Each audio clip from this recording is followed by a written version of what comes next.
Hello and welcome to the Unnamed Automotive Podcast. My name is Sami Assad, and with me, as always, is my good friend and fellow automotive journalist, Benjamin Hunting.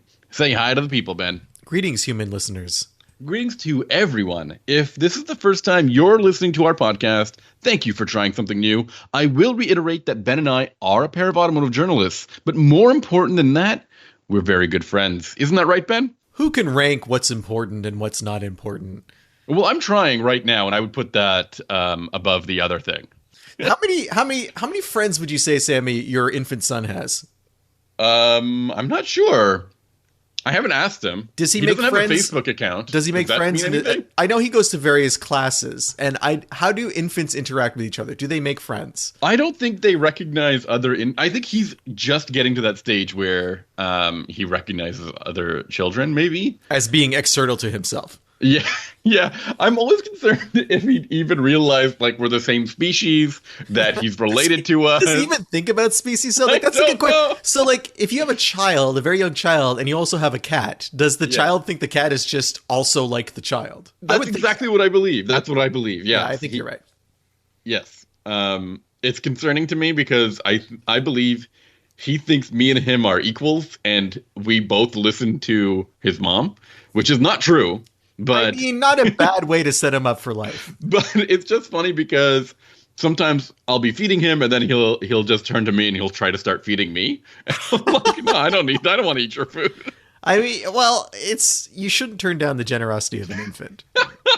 But then I learned that recently he tried to give me his bottle, and then when I was pretending to take it, he just yoinked my glasses off my face. So I'm worried he's learning some sort of bartering system or some sort of distract and snatch, some smash and grab kind of move here. Distract and snatch is a term I've not heard before, but I'm going to start incorporating into my daily speech. When I'm not writing for Scientific American or the nature documentaries about humanity and anthropology and grilling Sami about how he's raising his son, I didn't believe that we were going to be talking about on our podcast. But I'm glad we did. I write for Motor Trend. You can find my work at Haggerty as well and at Capital One. And you can find my work at autotrader.ca, driving.ca, and I have some content on Capital One's Auto Navigator. I believe that's what it's called. And it's something I wanted to shout out at the beginning of this week's podcast. So one of the coolest things about our podcast is interacting with everyone who's listening right now. And we get all sorts of emails and questions and just comments about the show. And it's a lot of fun. And over time, you make friends with people who live all over the world, in probably people that you might never meet, but that you interact with on a regular basis, and you enjoy hearing from them. Recently, I had the experience of actually meeting someone who lives on the other side of the world from me, who I met through the podcast, and that's longtime listener and friend Tobias, who visited Montreal from Norway over the last couple of weeks. We had lunch together yesterday, and what was amazing about it was we've never met, but it was like catching up to an old friend because of the relationship we've developed online. And I wouldn't have had that experience, and I wouldn't have the friendship with Tobias if it wasn't for the podcast. So I'm really grateful for everyone who's listening, and I mean that very sincerely. And we do really appreciate it, people who get in touch with us either through the website, through our email, or through social media. We try to respond to everybody, and we just really appreciate you guys. We love hearing all the different perspectives that people provide and the feedback from all of our content as well. All right, so we're going to start this week's actual car content by talking about a vehicle from a brand that we pretty much love. It's a company that we've not really had any negative experiences with so far, which is pretty rare, but they're also very new, so they've yet to work their way into our the shallower graces of our character. I'm speaking about Genesis. And more specifically, the Genesis G70, which this year has gained a new drivetrain. The entry-level version of the car has a new motor, and that's the one that I drove. It was nice to go back to the turbo 4-cylinder version of the Genesis, because when this car came out, it actually had a manual transmission. in the base model. Do you remember that, Sammy? Yeah, it was in a 4-cylinder, I think. Yeah, a Turbo 4. And that disappeared, unfortunately, because at the time, Genesis was making a really strong play for BMW customers who are known for being one of the last few groups of people who purchase manual transmission luxury cars. Now it's automatic only. It's an 8-speed. It's a good transmission. But they've decided to upgrade from the 252 horsepower 4-cylinder that's been available up until now since the vehicle debuted, I think 3 or 4 years ago, maybe 5 years ago now, to a 300 horsepower unit. It's gone from 2 liters to 2.5 liters. And that's the version of the vehicle that I happen to drive. There's a couple of interesting things about this decision. The first is, now that the floor for the G70 is 300 horsepower, it puts it really close to the 365 horsepower twin turbo V6.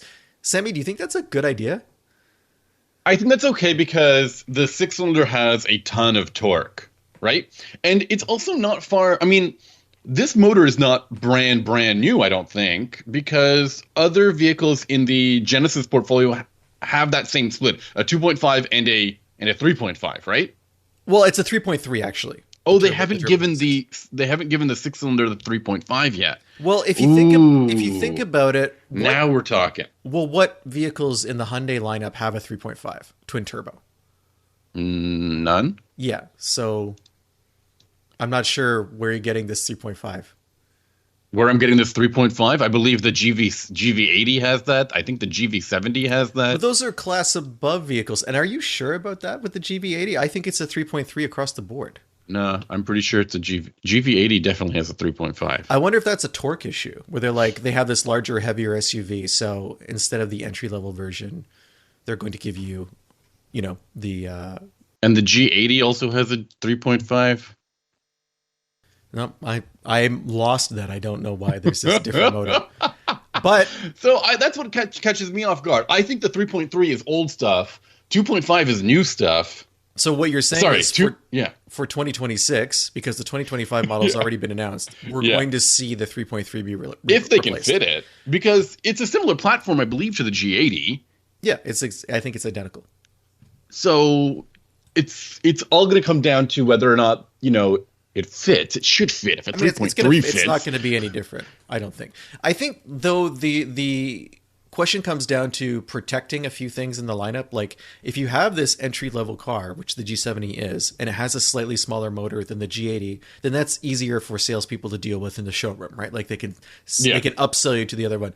The other thing though is, where do you go from 365 horsepower? Because if you go to the 3.5, what is a BMW, the M340 cars, what are they being advertised at these days? The M340 cars? Yeah, are they still at like 370 something? Ooh, you're catching me. Because we know that's not true. Let me double check. We know that engine produces more than 400 horsepower, but it's just not It's just not being advertised that way. So is Genesis going to do a similar thing where they don't really have a lot of headroom between 365 and 400? If they go to 400 horsepower, that kind of puts them in an area they've never been. They just say 375, I believe, the 40i's, but not the M40 models. Let me double check. I can't find an M40 vehicle of my life dependent on it. In any case, I think that it's like a weird space for Genesis, because if they push to 400 horsepower, which would only be 35 more horsepower than what they currently have, then suddenly they're the only people in the segment who are doing that. You know what I'm saying? But that gives them the same. Before, they had 100 horsepower between the 4-cylinder and the twin turbo V6, which is a very good engine. And now they have 65 horsepower. It's a pretty big difference. That is an interesting concept. That 400 horsepower mark, does Cadillac crest that yet? Well, with the CT5V? There is one company that does, and that's Nissan with the Red Sport version of the... sorry, I say Nissan. I should say Infiniti. But the Red Sport version of their twin turbo 3-liter V6 does 400 horsepower. And that's the same engine you would find in the 400Z, I guess they call it now. That is a great point. So they're really... I think you should get a lot of credit for that. They're kind of a lot of people have forgotten entirely about the Infiniti Red Sports. It's in my mind because this morning, friend of the show and distinguished automotive journalist Beverly Braga sent me a Snapchat of the Q50 that she's currently driving. and I hadn't thought about the Q50 in a long time. And she was talking about how she generally enjoyed the package. So that motor's top of mind. Interesting. You might be right with Cadillac, though. I mean, that V6 is pretty strong motor that's available. The other question so less of a question and more of a impression. Just because this new 2.5 liter 4 has 300 horsepower doesn't give it a similar driving experience to the V6, despite them being very close in output, right? Like in driving this car, I felt like it had enough power, and I was also pleasantly surprised by top-end acceleration. Passing on the highway was remarkably smooth for a 4-cylinder engine. It doesn't have a huge amount of power off the line. Like there's not the kind of torque surge you get with the V6 from Genesis. And it doesn't really sound like anything. It's kind of just power is happening and you're along for the ride. Those are not necessarily negative attributes when you're talking about a luxury car, but they don't really add anything either. It's kind of feels like a placeholder motor for a good version of a car that also has a great version. Yeah, I think this is an important thing to talk about. The G70 is a sports sedan. I think it still has a lot of the elements of a sports sedan, which is to say it's available with rear-wheel drive. It has a punchy, responsive motor and really decent handling and steering response. Yeah, I had an all-wheel drive one, which is slightly deader in the front. Okay. And that's always been the case, hasn't it? They haven't quite sorted that bit out. Yeah, and the other thing I noticed that was a little strange was the automatic transmission. So leaving my house, when I go a certain direction to get into town, there's a little hill that I have to go up. And every single time I did it, in the middle of the hill at like very mild throttle application, the transmission would shift. And it's super noticeable, low speed shifting for no real reason. And it was replicated every single time I did it. And that surprised me a little bit. So I found that I noticed the transmission more than I had in the past. Okay. Then the real point, though, to make with this vehicle is, are sports sedans changing? Because I think that's one of the biggest questions I've always had with how sports sedans are getting bigger. They're getting more luxurious. They're getting more heavier. They're getting more power oriented. And as a result, we end up losing a little bit of the fun element that sports sedans used to offer. Yeah. And instead, we're getting a greater feeling of just like an entry-level executive vehicle, right? Sure. Like everything becomes more insulated, more detached from the road. I think especially in the luxury world, which is where most sports sedans are these days. There's really not a lot of sedans, period, outside of the luxury world. Mm-hmm. This car does feel insulated, but it is fun to drive. Like it is a car that is enjoyable. It's not a car that made me want to go find roads that were exciting. And I've had that feeling in the past from the G70 where it kind of egged me on to go out and have fun.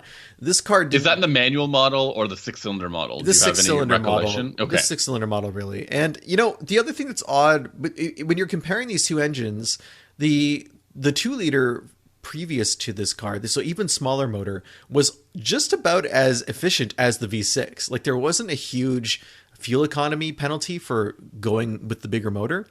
There is a remarkable difference, though, now that they're at the there was a remarkable difference in performance. Like the 2-liter was 5.8 seconds to 60, and the V6 was 4.5 seconds. And that's an eternity when you're in that area. It's a much, much quicker car. I don't have numbers on the 2.5. I don't have instrumented testing for it, so I can assume it's somewhat quicker. But I would venture probably in the realm of 5 seconds, which would give the V6 still a half-second advantage. That's not that significant, I don't know, but to me, it's about the feel. That's my biggest concern when it comes to sports sedan, because it's not going to be the fastest, it's not going to be the most powerful. It just needs to feel like I haven't completely given up on driving joy. I think, yeah, this car does definitely do that. I mean, even with the 2.5, yeah, even because the 2-liter with that manual transmission actually could pull it off. It was a very niche product. I don't think everybody was really kind of going for it. Obviously, that's probably why it's no longer available. But you still want that feeling like I'm having fun right now in this car.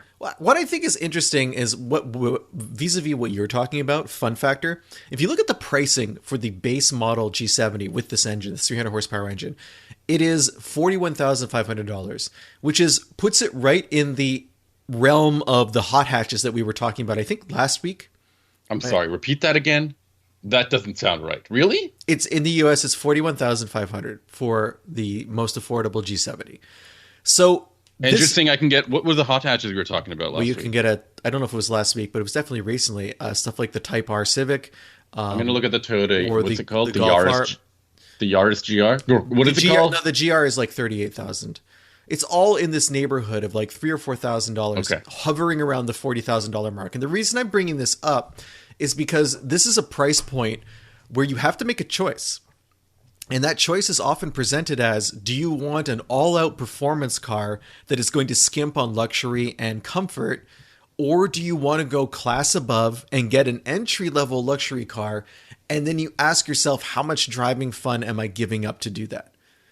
And the G70 is like that step. It's that point where you're having to make that choice. And it is considerably cheaper than a 3 Series, because even the most affordable 3 Series is fairly decontented. Like, you don't get as many standard features as you would with the G70. So it's less of a luxury experience and more of a badge experience at that point. That's difficult. That's a really big decision to make. So right? Would you take a Civic Type R or would you take a base G70? I don't know. You gotta. There's pros and cons. Like, pros and cons. The Civic Type R is a beast. It's so much fun to drive. It's very track oriented. It's extremely track oriented, which means it's definitely less comfortable on the road. And I would say, even as a hatch, it's a tiny bit. Maybe it's a bit more practical, but maybe the G70 is bigger. It's bigger, but the trunk is not super big.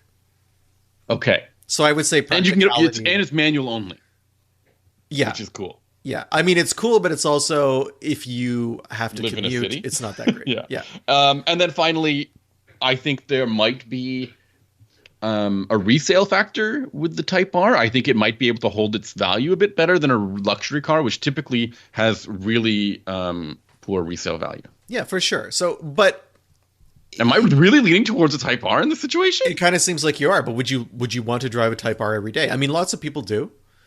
But if you had to choose between, if you exclude the fun factor, I feel like the G70 is a much more compelling choice. Yeah, if I wasn't completely gung ho, if I wasn't a completely diehard car enthusiast, which I'm not saying I am, I actually do think that I tend to be a bit more balanced.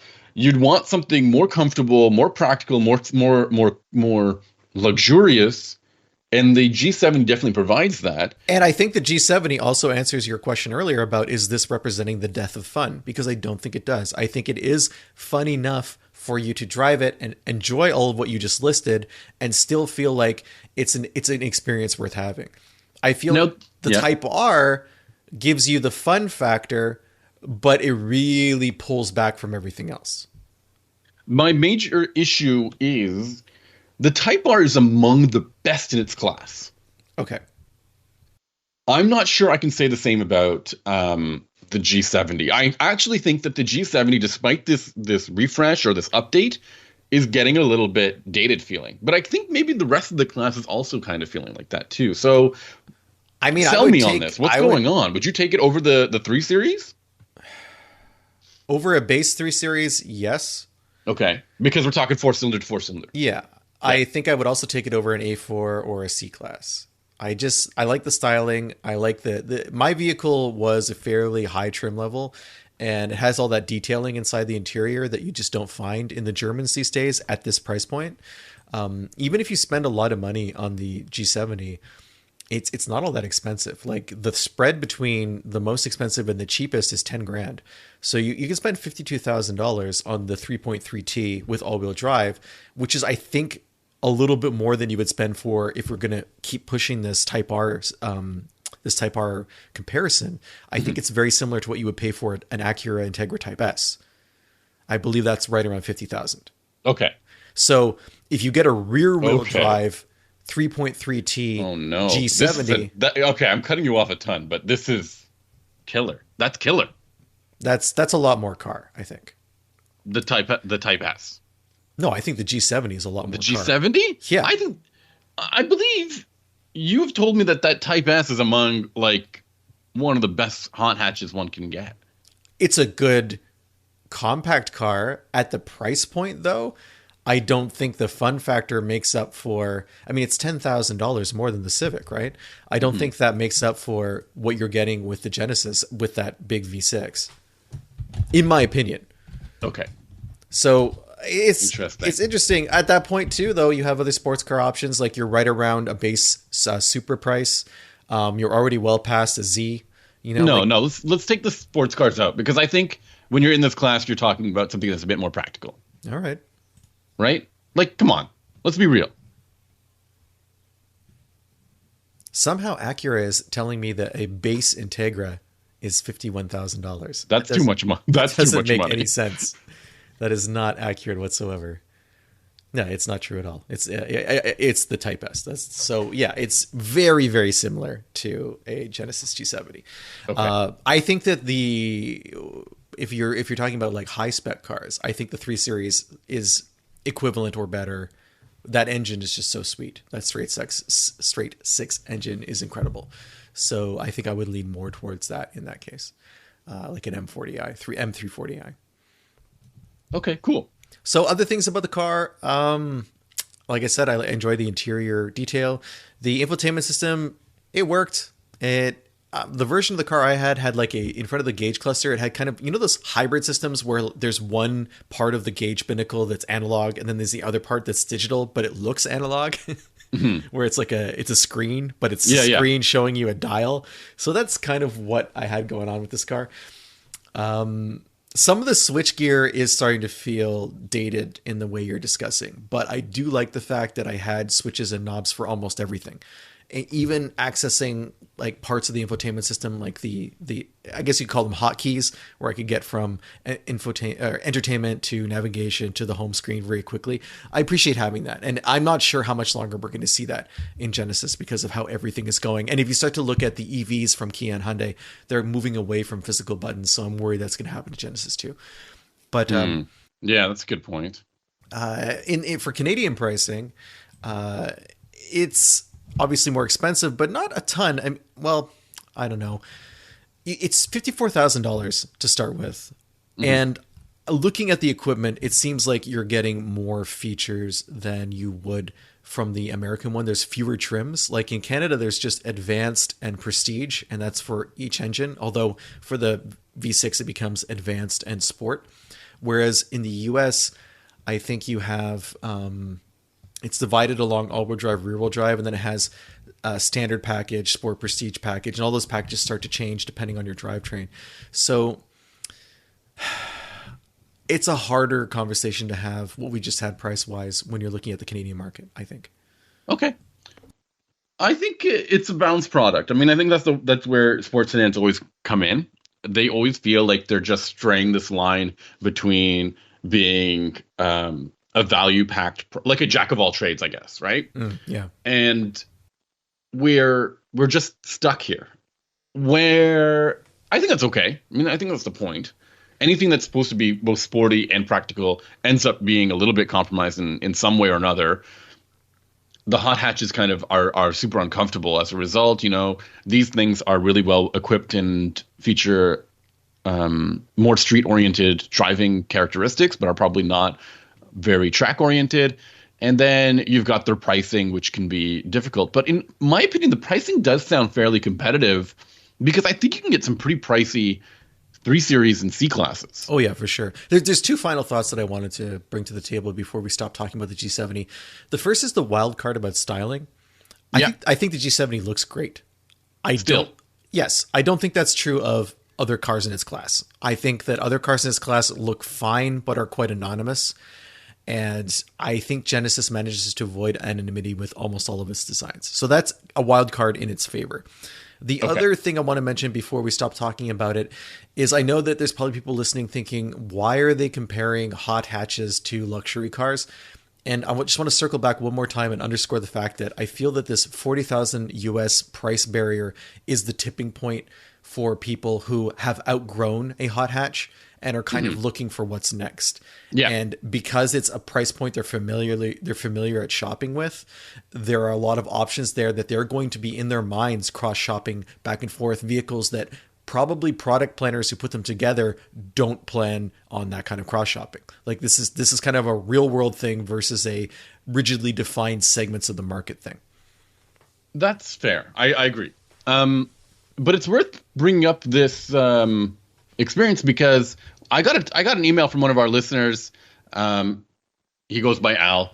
He's saying that he's buying a new car for the first time, replacing a 21-year-old Honda. I don't think he's buying a new car. I think he's just buying a car. A car for the first time ever, which is cool. Good luck. It's not easy. No, especially right now. It's tough. They're looking to buy a luxury certified pre-owned SUV. Okay. And, they gave some details about mileage and age. Well, for CPO, you're locked into like basically the last 5 years for most companies, and they want to have mileage under 25,000. So they're kind of looking in the 3-year lease return range. Yeah. I think they also are looking for high safety, high reliability, and high resale. So in the luxury world, that leads you to like one automaker. That in general. really narrows things down in the luxury world. So to narrow it down, I think you're looking at high safety, high reliability, and high resale value. Am I crazy to say that like Lexus is the only player in that triangle? You're not crazy, Sami, because the next thing Al is looking for is a plug-in hybrid, ideally. A hybrid is fine, but plug-in is better. And when you really pair things back there, what do you really have for a CPO luxury SUV? You have the RX. But the RX, I think the plug-in is new, like it's brand new. But yeah, just looking at hybrids, period. I mean, how many do you have that fit into those descriptors? Not very many. That's fair, yeah. So you have the RX, you have BMW with the X3? The X3 hybrid? Yeah, there's a plug-in hybrid. Okay. I mean, I haven't driven that in quite a while. I believe the Audi Q5 has one as well. Yeah, e-tron, yep. Yeah. There is in terms of Japanese vehicles, you could be looking at an Acura sport hybrid version of the, not the RDX, but the MDX. Do they still make that? They don't still make that. So but you could find you're looking for a fairly old one. Not that old, I don't think. I think the new MDX came in last year, right? Did it? Oh my God. I've lost my brains. I thought it was a little bit older than that. I'm looking it up right now. I'm also looking it up and now I'm panicking because I mean, I'm seeing 2020, 2021 maybe as the last years for the sport hybrid. So okay, yeah. That's maybe following. I mean, if you're looking at a 3-year lease window, that falls just outside of it, but you could theoretically still find a low mileage lease return from 2020. I like that vehicle. I know they've got good pricing too. Yeah. So because you're outside that like 3 or 4 years. Al's targeting the RX. Yeah. They mentioned that in their message. They want to spend between 40 and 45K. So I think it's really hard to go wrong with a hybrid RX at that price point. It's a staple. It's like... Yeah, people buy them for a reason. It's not... I mean, some people buy them because they only buy Lexuses, but a lot of people buy them because the fuel mileage is good, the reliability is good, and they know what they're getting into. And I think resale is going to stay strong for these vehicles, even though a new one just came out. Okay. Or even though the electrified versions are changing and expanding, et cetera, et cetera. I would say maybe try driving the MDX Sport Hybrid as an outlier because you're going to get similar reliability. In this case, the hybrid system is more geared towards performance than it is towards fuel economy. That was what I was going to add. I was going to say that the efficiency of that Sport Hybrid isn't quite at the level of this RX. No, but it will be quicker and more interesting to drive if that matters. They are similarly sized inside, so you're not really giving up a ton to do that. The X3, Al mentions maintenance costs make them reconsider. Yes, that is how I answer that experience. If you're going to keep even with the hybrid, If you're good, have you heard anything about the hybrid BMW, the plug-in hybrid BMWs being problematic? Because I haven't. I'm not talking about problematic. I'm just talking about my blanket policy of not owning a German car unless it's under warranty, especially a modern German car. There is just so much that can go wrong, and parts prices can surprise you. If you're getting a CPO car, it's going to be under warranty. So Al mentions, maybe I get the X3 and I trade it in at the end of warranty and I don't have to worry about it. That's viable. You have to be concerned about maybe spending more time in the service bay than you would if you had bought the RX. That's going to be a possibility.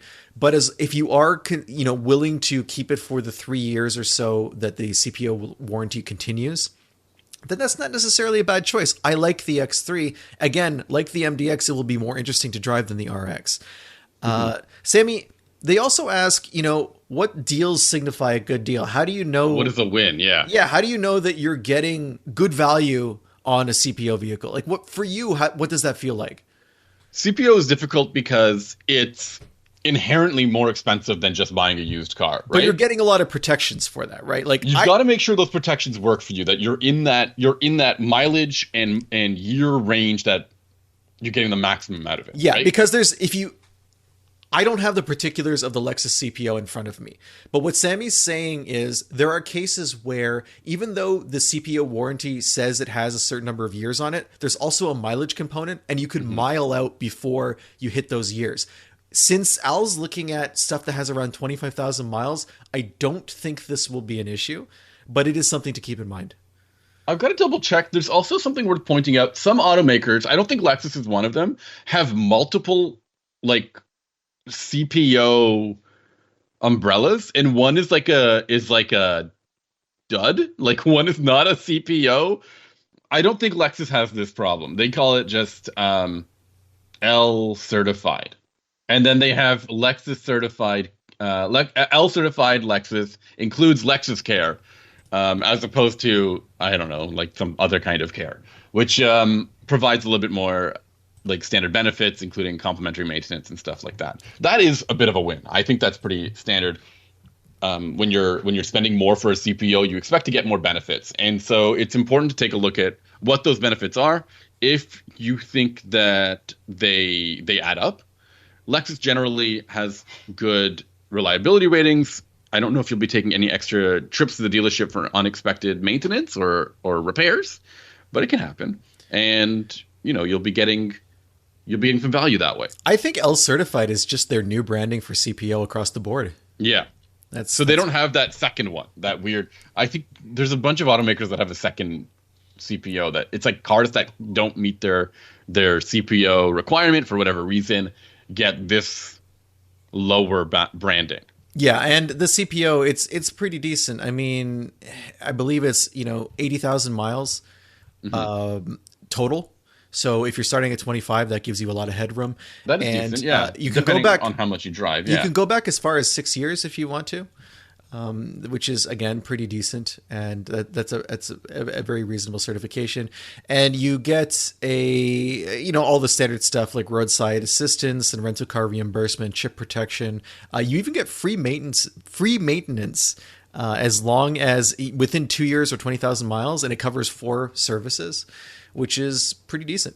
That is actually really good. I'm looking at the BMW one. There isn't so much of that at all. Let me take a look here. Actually, I have a feature that I recently wrote about BMW CPO. So if we were looking at that, it goes back. They only allow 60,000 miles of driving. They don't really have a year limit on theirs. And it covers... It's a weird mix of... There's 2 warranty coverages if you're buying CPO. Limited and powertrain? Yeah, so let's say you buy so BMW's new car warranty lasts for 4 years. So if you buy one that's just come off a 3-year lease, you still have 1 year of new car warranty on it, and that would supersede the CPO warranty as long as it's not past 50,000 miles. But once you graduate from that, it gives you, there's 1 more year of coverage past that. So it's really not as extensive a program as the Lexus one. You're 1 year with unlimited miles, which I think is hilarious. Okay. Well, it's like you get that 4 years of new warranty plus 1 year of CPO. That's how it works out. That seems a little less involved than the Lexus one. But the thing to remember about BMW is you can also purchase other extended warranties that will apply past that. So things get really murky. Like you can be at the dealership and they can be upselling you on a whole bunch of warranties that will keep going. That can happen at Lexus too. They won't need to because they have a fairly comprehensive warranty program, I suppose. And like BMW, it doesn't come with the same type of maintenance, like maintenance. Yeah, the complimentary maintenance. Yeah, some maintenance items like wipers and brakes and stuff, like it's not covered under that. So, and they also exclude some interior stuff and some suspension stuff. It gets murky. So we've been talking about this a long time. All of this to say, if you like driving the RX, the hybrid is going to be pretty efficient, isn't it, Sami? I mean, yeah, very efficient. Yeah, and the new one in particular is very efficient. I don't know. The new one has only been like it's model year 23, 24. So if you're outside of that, you're going to be going to the last generation model, which is proven. You know, it's a proven product. It's pretty good. It's a little less. That infotainment system's a dud, though, right? Yeah, like that one's awful. I would really. Anything below 2023, I would say that infotainment system is a hard turn off. You have the trackpad, which is not great. So yeah, if you've driven it, if you like it, I don't think there's anything wrong with everything you proposed in your email. And honestly, I appreciate the extensive amount of detail you provided, because a lot of people, when they go to buy a car, they're not necessarily sure what they want. And when you're in that position, you can get convinced by salespeople or by friends or by just a good deal that you see, or something that seems like a good deal, to buy a vehicle that maybe doesn't meet your needs. But Al seems to completely get what they are looking for. They understand the price point that they're willing to spend. And I think they've identified the best vehicle inside that price point. Yeah, absolutely. Anything else you want to talk about this week? There is one last thing, and it's kind of silly, but it's also kind of, I can't stop thinking about it. There's this person named Miles Hudson who has been driving a modified Charger Hellcat in the city of Seattle. And for some reason, this has become a national news story, because I guess the area of where they live, which is called Belltown, I'm not familiar. I mean, I've been to Seattle a bunch of times. I don't know the neighborhood. Mm-hmm. There have been a ton of complaints because he drives late at night with a super loud exhaust, and the city has been trying to get him to stop, and the police have been trying to get him to stop, and he won't stop, and he keeps documenting it on Instagram. And it's become a whole huge deal. And when I say whole huge deal, the New York Times wrote a feature article about it, which is full of all sorts of hand-wringing from neighbors. And there's a photo of a guy. It feels like of a complainer. There's a photo of someone who complained, like a full serious portrait photo of someone named Chris Allen who complained about this person's driving habits. I don't think they talked to the driver at all, because almost all of what they describe about his lifestyle comes from his Instagram account, which they constantly reference. His Instagram is basically videos of him doing stuff that's kind of crazy in the car, kind of crazy in his condo, and just basically having fun and being a young person. I don't understand why this is such a big deal. When I lived in the big city, cars were loud all the time. That's just part of living in a city. I mean, what is going on in this world where I understand loud cars are annoying. Yeah, they can annoy me too, but I'm not going to be the exhaust police and go after this one specific person who has been identified by the paper of record in the United States of America for having a loud car exhaust. And that's an accomplishment, man. I mean, that's very much. He should, I think he deserves the badge of honor. Yeah, he deserves some credit. The Charger has a tiger stripe wrap. I'm sure that's not helping him make friends in his neighborhood. You can't, I mean, a Hellcat is already not a stealthy vehicle, but you can't pretend that it was someone else's Hellcat when you have tiger stripes on your car. But this is a perfect example of people not minding their business and getting in someone else's business. And he hasn't hurt anybody. It's just very loud. Just let kids be kids. That's and they'll get over it eventually. Yeah, that's kind of how I feel about it. I don't know if anyone else out there thinks I'm crazy, thinks that this person is an antisocial menace. I mean, maybe they are, but is it illegal to be an antisocial menace? And if it is illegal to be an antisocial menace, should it be? I want to hear if maybe there's people who are from Seattle who can talk to us. Yeah, if you're from this neighborhood, I would love to hear from you. Perfect. That's it for this week's episode. if you enjoyed it, you can head on over to our website, unnamedautomotivepodcast.com, where you can find all of our previous episodes. There's over 365 of them. This should be episode 366, not including our bonus episodes. Not including the bonus episodes that nobody loves. I loved them. They were I was so excited to do them, and I love them, and they're not going. They didn't go. Cars. They didn't. Yeah, Star Car Face Off. That was so much fun. So you're over on our website, unnamedautomotivepodcast.com. In addition to that, you can see all of the podcatchers or podcast clients there. You just click on them. You subscribe to our podcast through these buttons on the top of the website, or you can click on the Contact Us button to get in touch with us. You fill out a little form there. It lands in our inbox, and we talk about it on the next episode or whenever we have a chance to. And if you want to talk to us before then, you can... I mean, obviously, the email will get to us before then as well. But you can find us on social media. I'm still on Instagram, @HuntingBenjamin. Sami is not really on X, but you can find him there, Sami_ha, like you're laughing. That's his handle. And you can also email me the old-fashioned way, benjamin@benjaminhunting.com. Sami, what are we going to be talking about next week?